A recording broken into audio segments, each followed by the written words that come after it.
మిమ్మల్ని నేను సాలసారి సూచానండి. ఆయన വ്യാപാരములు మొదటిసారి നിമ്മളനി നാക്കു സാല നച്ചാരണ്ടി. നമ്മൾ തമ്മിൽ പലപ്പോഴും കണ്ടിട്ടുണ്ടെങ്കിലും ബിസിനസ്സിൽ ആദ്യമാ. എനിക്ക് നിങ്ങളെ ഇഷ്ടപ്പെട്ടു. మీకు മലയാളം తెలుసా? బాగా తెలుసు. ഞാൻ മലയാളിയല്ലേ. ഇതിനു മുമ്പ് ഇവിടെ വന്നപ്പോ തെലുങ്കാണല്ലോ സംസാരിച്ചത്? അത് ജീവിക്കാൻ വേണ്ടി. എന്റെ ബിസിനസ് ഒക്കെ ആന്ധ്രയിലല്ലേ, അതുകൊണ്ട് തെലുങ്ക് സംസാരിക്കുന്നു. അച്ഛൻ വഴി ഞാനും ആന്ധ്രയാ, അമ്മ വഴി കേരളം, തങ്കമണി. അമ്മയുടെ പേരായിരിക്കും. ഛേ, ഇത് സ്ഥലപ്പേരാണ്. അച്ഛൻ പൊയിലക്കൃഷിയുമായി ആന്ധ്രയിലായിരുന്നു. ആദ്യത്തെ വിളവെടുപ്പിന് തന്നെ ഞാൻ ഉണ്ടായി. അതോടെ അമ്മ ക്ലോസ്. അച്ഛനോ? ഒരു വിവരവും ഇല്ല. ഞാൻ ഉള്ളതും വിറ്റുപെറുക്കിഞ്ഞു പോന്ന്. സ്നേഹമുള്ള മകൻ. അയ്യോ, അച്ഛനോട് മാത്രമല്ല സ്നേഹം, അച്ഛന്റെ ഭാഷയോടും, തെലുങ്കിനോട്.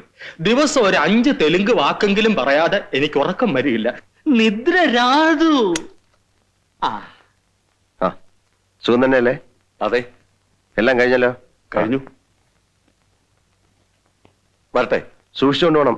സ്വർണ്ണമാണ്, കെയർഫുൾ. പോലീസ് എങ്ങാനും വഴി വെച്ച്. എന്താ ഇത്? സ്വർണ്ണമാണ്, കെയർഫുൾ.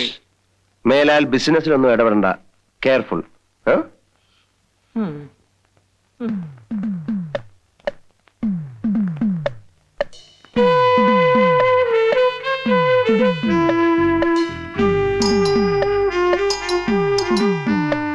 കാസിം, ശേഖരൻകുട്ടിയാ, കഥ തുറക്ക്.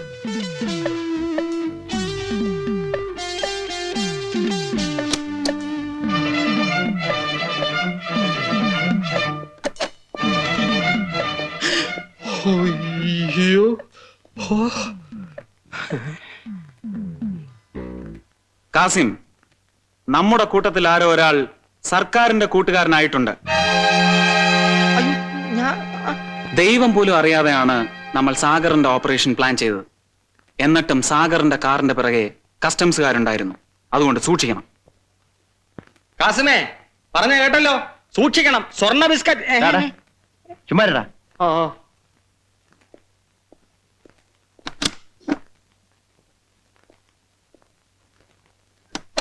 നമ്മുടെ ഓഫീസർ എവിടെ? പോയോ? പോയല്ലോ. ഒന്നുകൂടി.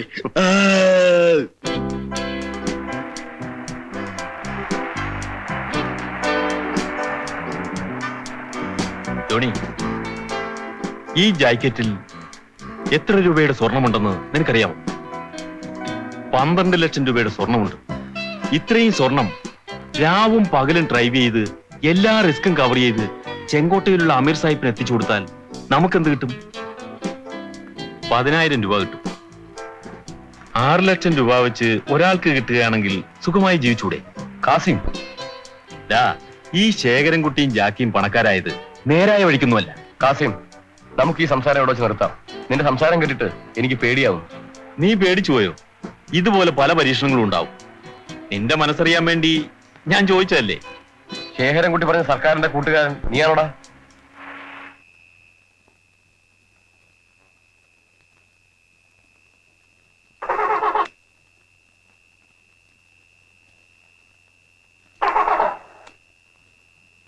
ജോണി, നീ നോക്കി.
എന്തായാലും അന്നേരം കച്ചവടം ഒന്നും അറിഞ്ഞില്ലേ? ഇല്ലേക്കാ.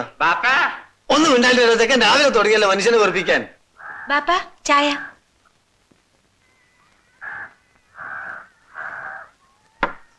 എന്തായാലും എനിക്ക് ചായ വേണോ? വേണ്ട. ശിവനെ കൊണ്ട് ഞാൻ തോറ്റി. ആ കായിക്ക, ഇന്ന് ചാകരെടുക്കുന്ന ദിവസമാ. അറബിയ സിലാണോ? അറബി. ആര് പറഞ്ഞു? ലോറൻസ്. വഹാബിനോടും ശശാങ്കനോടും തെക്കോട്ട് നേരത്തെ നീങ്ങാൻ ലോറൻസ് പറഞ്ഞിട്ടുണ്ട്. ആ കായിക്ക, ഷാഹുൽ ഇന്നലെ നല്ല കോളായിരുന്നു. ഹിപ്പിയോട് ഒരുപാട് ഇറങ്ങിയിട്ടുണ്ട്. മുടിഞ്ഞോൻ ഓന്റെ വർത്താനം ഞാൻ മേലാൽ ഇവിടെ പറഞ്ഞു പോകരുത്. അല്ലോ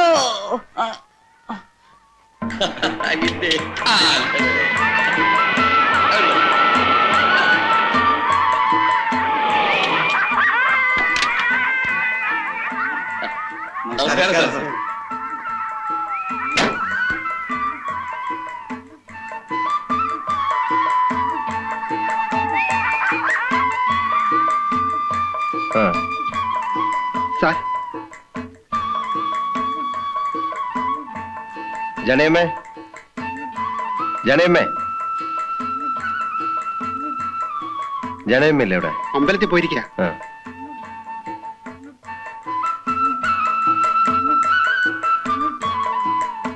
കായിക്ക, അങ്ങോട്ട് തീരി ഇങ്ങോട്ട് തീരി മോനിരിക്കി. എനിക്കൊരു 10 രൂപ തരുക. എന്തിനാ? പട്ടം പറപ്പിക്കാനാ. കൊടുക്കല്ലേ മോനെ? തിരിച്ചു കൊടുക്കണം. നമുക്ക് നീ പാടാ നമുക്ക്. നമുക്ക് കള്ള കാണാൻ പറഞ്ഞോനെ. കാസിമിനെ കൊന്നല്ലേ? അവൻ ജോണിയെ കൊന്നു. അതുകൊണ്ട് ജോണിന്റെ ജീവൻ തിരിച്ചു കിട്ടു. കൊല്ലും കൊലയും എന്നാ ഈ തൊഴിലിലൊന്ന് അവസാനിച്ച് കിട്ടുക. ഈ തൊഴിൽ നിലനിൽക്കുന്നിടത്തോളം അതുണ്ടാവും, തുടർന്നുകൊണ്ടേയിരിക്കും. ഷാഹുൽ എവിടെ? ഓനകത്തുണ്ട്. എന്തിനാ? അവൻ കഞ്ചാവ് കച്ചവടം തുടങ്ങിയെന്ന് കേട്ടു. എനിക്ക് അവനെ ഒന്ന് കാണണം. കാലത്താണ് വന്ന് കിടന്നത്. ഞാൻ വിളിക്കാം. ഷാവുലേ, അല്ല ഷാവുലേ, ഷാവുലേ. ഞാൻ പറഞ്ഞു നോക്കി, ആര് കേക്കാൻ? ഒന്ന് പറഞ്ഞ 10 തർക്കുത്തരം പറയും. അതാണ് ഓന്. വാപ്പ എന്തിനാ വിളിച്ചത്? ഷാഹുലെ, നിന്റെ പുതിയ കച്ചവടം എങ്ങനെയുണ്ട്? തരക്കേടില്ല. നിനക്ക് ചേർന്ന തൊഴിലല്ല ഇത്. നീ നിർത്തണം. എല്ലാവർക്കും സ്വർണ്ണ കച്ചവടം ചെയ്യാൻ സാധിക്കൂ?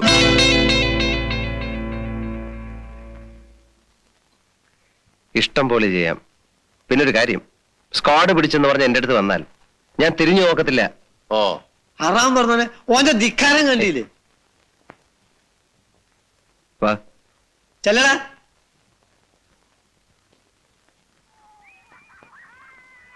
നമ്മൾ ചെയ്യുന്ന തൊഴിൽ അന്തസ്സുള്ളതാണെന്ന് എനിക്ക് അഭിപ്രായമില്ല. ഇരട്ടി ലാഭം കിട്ടുന്ന ബിസിനസ്സാണ് കഞ്ചാവ് കച്ചവടം, എനിക്കറിയാം. എന്നാലും ആളെ കൊല്ലിക്കുന്ന ഈ ബിസിനസ് നമുക്ക് വേണ്ട. പിന്നെ ഞാൻ എന്ത് ഈ സോപ്പും ജീപ്പും കണ്ണാടി ഒന്നും വിൽക്കാൻ എന്നെ കൊണ്ട് സാധിക്കില്ല. വേണ്ട, ഇഷ്ടമല്ലെങ്കിൽ നീ ചെയ്യണ്ട. നിനക്ക് ജോലിക്ക് പോകാൻ താല്പര്യമുണ്ടോ, അതോ സ്വന്തമായിട്ട് എന്തെങ്കിലും ബിസിനസ് തുടങ്ങണോ? നീ ആലോചിച്ച് മറുപടി പറഞ്ഞാൽ മതി, ഞാൻ നിന്നെ സഹായിക്കാം. പക്ഷെ നീ എനിക്ക് വാക്ക് തരണം, നീ ഇനി കഞ്ചാവ് കച്ചവടം ചെയ്യില്ലെന്ന്. ഞാൻ വിശ്വസിച്ചോട്ടെ? ഞാൻ പോട്ടെ.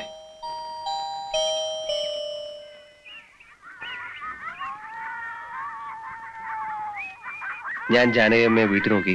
ഞാൻ അമ്പലത്തിൽ പോയിരിക്കായിരുന്നു. ഇന്ന് അവളുടെ പിറന്നാളാണ്. സാഗർ പോയിരുന്നു. അവളെ കണ്ടോ? ഇല്ല, ഞാനിന്ന് പോകുന്നുണ്ട്. പ്രസാദം കൊടുത്തേക്കാം. ജ്യോതിയോട് വല്ലതും പറയണോ? അമ്മയ്ക്ക് സുഖമാണെന്ന് പറഞ്ഞാൽ മതി.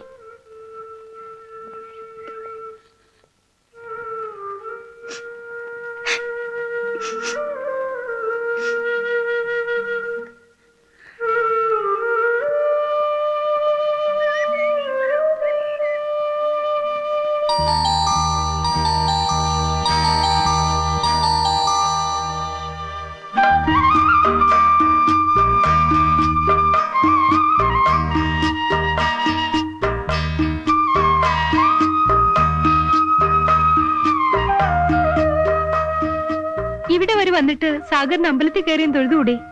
അതിലും ശക്തിയുള്ള ദേവി എന്റെ കൂടെ ഉള്ളപ്പം ഞാൻ അതിന്റെ അമ്പലത്തിക്കാരന് ഇതാ തൊട്ടുക.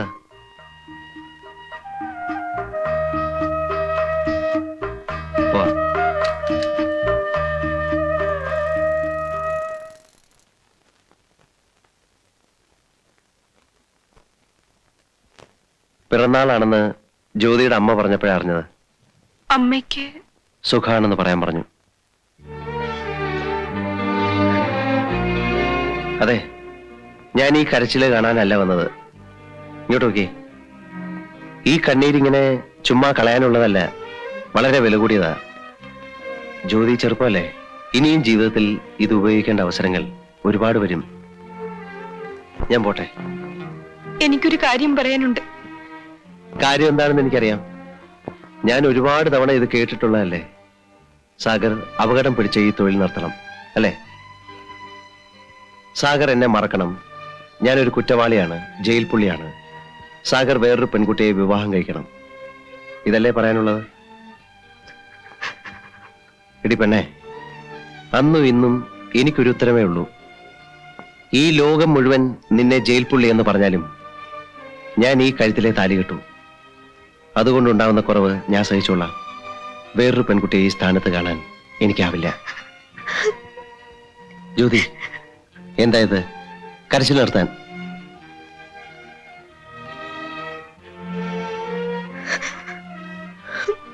എന്നെ വല്ലതും അറിയിക്കാനുണ്ടെങ്കിൽ ഒരു കത്തെഴുതി അസിസ്റ്റന്റ് വാർഡൻ ജനാർദ്ദൻ അറിയിപ്പിച്ചാൽ മതി. ഞാൻ പോട്ടെ.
അതല്ലേ എന്റെ ജോലി. അക്കാര്യം ഞാൻ ഹലോ, ഇവിടെ എന്താ വിശേഷം?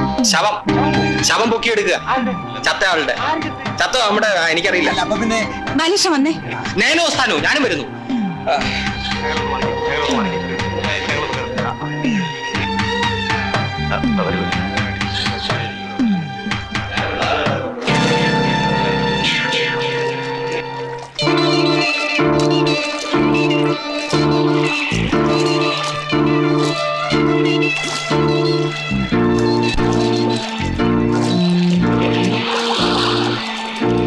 ഫോട്ടോ എടുക്കണ്ട. എന്താ? വേണ്ടാന്ന് പറഞ്ഞു. ഒന്ന് മാറി, ഒന്ന് മാറിക്കേ. എനിക്ക് പറഞ്ഞ മനസ്സിലായി. Excuse me. അശ്വതി, അതെ, ഹലോ. ജീവൻ ഇവിടെയുള്ള കാര്യം എനിക്ക് അറിയില്ലായിരുന്നു. ഞാൻ വന്നിട്ട് 3-4 ദിവസമേ ഉള്ളൂ. അശ്വതി, ഞാൻ ഇങ്ങോട്ട് ട്രാൻസ്ഫർ ആയിട്ട് 2 ആഴ്ചയായി. ബാലേഷ വാ. ഇതിന്റെ ഫോട്ടോഗ്രാഫർ, കുറച്ച് സ്നാപ്സ് എടുക്കണം. ഓക്കെ, കാര്യം. Thank you. അയ്യോ ബാല, ഇവിടെ അല്ല, അവിടെ. അയ്യോ, sorry. Who is the deceased? No idea. ആരാന്നറിയില്ല. വള്ളക്കാരോ അറിയിച്ചതാ വഞ്ചു മുങ്ങി കിടക്കുന്ന കാര്യം.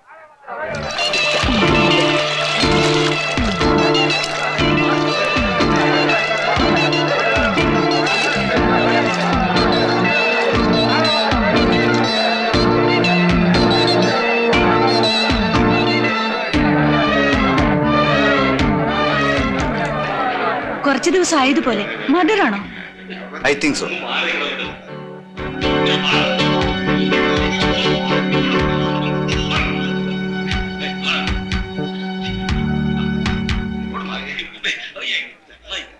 റെഡി സർ, പോകാം. Yes, you proceed. വരട്ടെ അശ്വതി. ശരി, പിന്നെ കാണാം. ഓക്കെ.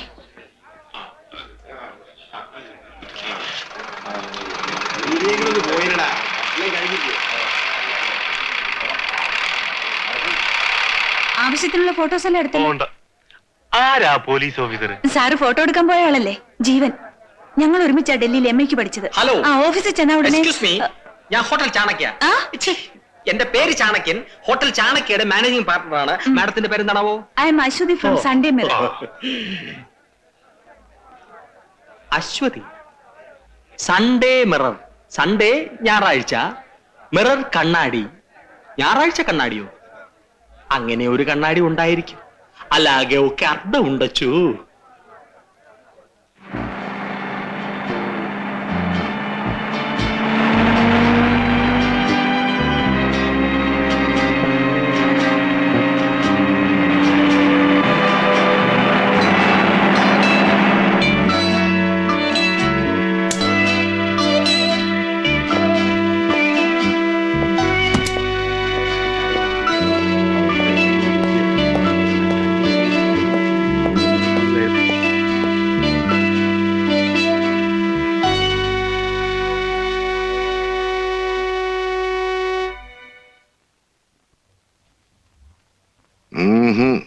രക്ഷയില്ല.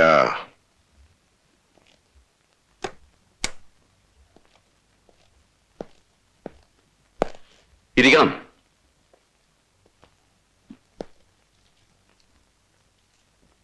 വായിച്ചു നോക്കണം.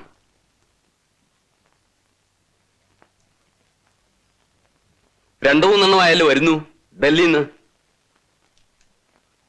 കുറച്ച് വായിക്കണം.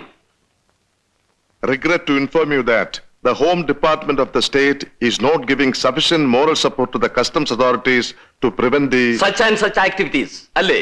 I will look into the matter, sir. കഴിഞ്ഞ പ്രാവശ്യം ഇത് തന്നെയല്ലേ പറഞ്ഞത്? നിങ്ങളുടെ ഇൻഎഫിഷ്യൻസിക്ക് ഡൽഹിയിലുള്ളവരുടെ ചീത്ത ഞാൻ കേൾക്കണോ? I will be alert, sir. പക്ഷേ കമോൺ. സാർ തന്നെ പിന്നെ റെസ്ട്രിക്ട് ചെയ്യരുത്. എനിക്കറിയാം നിങ്ങളത് പറയുമെന്ന്. ഞങ്ങൾ എന്തെങ്കിലും പറഞ്ഞാൽ വൈരാഗ്യം തീർക്കുന്നത് കയ്യിൽ കിട്ടുന്ന പാവങ്ങളോടാണല്ലോ. പിന്നെ എന്ത് ചെയ്യണം, സർ? അതറിയാമെങ്കിൽ ഞാനതിന് ചെയ്താൽ പോരെ? നിങ്ങളോട് പറയണോ? നിങ്ങൾ എന്ത് ചെയ്താലും ശരി, മേലിൽ ഇത്തരം കംപ്ലൈന്റ്സ് ഉണ്ടാവരുത്. Yes, sir.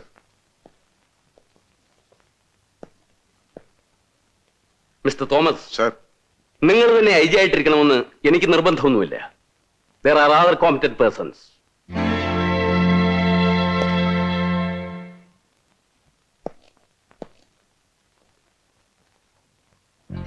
തന്റെ കീഴിൽ IG ആയിട്ടിരിക്കണമെന്ന് എനിക്ക് വലിയ നിർബന്ധമൊന്നുമില്ല. തന്റെ സീമന്ത പുത്രനുണ്ടല്ലോ, അവനെയും കൂട്ടരെയും അങ്ങനെ ഒരു പുത്രന് ജന്മം കൊടുത്ത തന്നെയും അകത്താക്കാൻ എനിക്ക് കഴിയാനിട്ടില്ല. പക്ഷേ കുറച്ചു കാലം കൂടിയേ ബാക്കിയുള്ളൂ ഈ ഉടുപ്പൂരാൻ. അതുവരെ പിടിച്ചു നിന്നാ കൊള്ളാമെന്നുണ്ട്. അതുകൊണ്ടാ ഗതി കെട്ടിട്ടും തന്റെ മുമ്പിൽ കൈയും കെട്ടി നിൽക്കുന്നത്. തനിക്ക് മനസ്സിലായോടൂ? മിസ്റ്റർ തോമസ് പോയില്ലേ? Sir,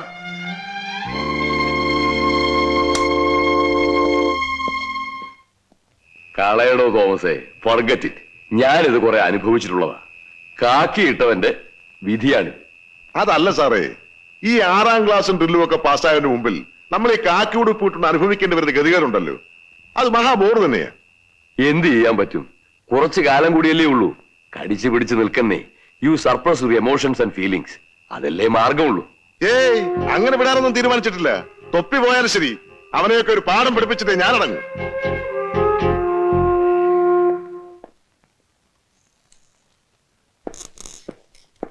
good morning sir.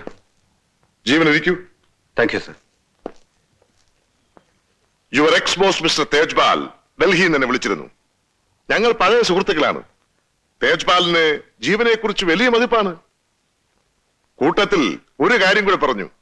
ജീവൻ അല്പം ചൂടനാണെന്ന്. പെട്ടെന്ന് പ്രതികരിക്കും. Rather A quick response. ഞാനിത് പറയാൻ കാരണം, ജീവൻ ഇന്നലെ ക്യാൻറ്റീനിൽ വെച്ച് രാഷ്ട്രീയക്കാരെ പറ്റി ചൂടായി സംസാരിച്ചായി കേട്ടു. എനിക്കും ആ വർക്കത്തെ ഇഷ്ടമല്ല. ഇത് പോലീസ് ഹെഡ്ക്വാർട്ടേഴ്സ് ആണെങ്കിലും ഏറ്റവും കൂടുതൽ രഹസ്യങ്ങൾ ചോരുന്നത് ഇവിടെ നിന്നാണ്. പുതിയൊരു ഓഫീസർ അധികം സംസാരിക്കുന്നത് ഇവിടുത്തെ പൊളിറ്റിക്കൽ ഗോഡ് ഫാദേഴ്സിന് ഇഷ്ടമാവില്ല. I think you are intelligent enough to understand me. Yes sir. Sir, Pillai sir വന്നിട്ടുണ്ട്. വരാൻ പറയൂ. അപ്പോ ജീവൻ പൊയ്ക്കോളൂ. Okay sir.